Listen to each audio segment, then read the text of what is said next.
பரமசிவன் கழுத்தில் இருந்து பாம்பு கேட்டது, கருடா சௌக்கியமா? யாரும் இருக்கும் இடத்தில் இருந்து கொண்டா எல்லாம் சௌக்கியமே. கருடன் சொன்னது அதில் அர்த்தம் உள்ளது.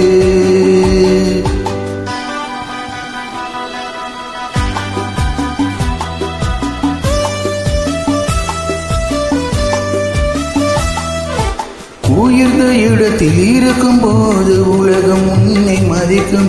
உன் நிலைமை கொஞ்சம் இறுகி வந்தால் நிழலும் கூட மிதிக்கும். உயர்ந்த இடத்தில் இருக்கும் போது உலகம் உன்னை மதிக்கும். உன் நிலைமை கொஞ்சம் இறுகி வந்தால் நிழல் கூட மிதிக்கும். மதியாத தலைவாசல் மிதிக்காது என்று மானமுள்ள மனிதனுக்கு அவை சொன்னது.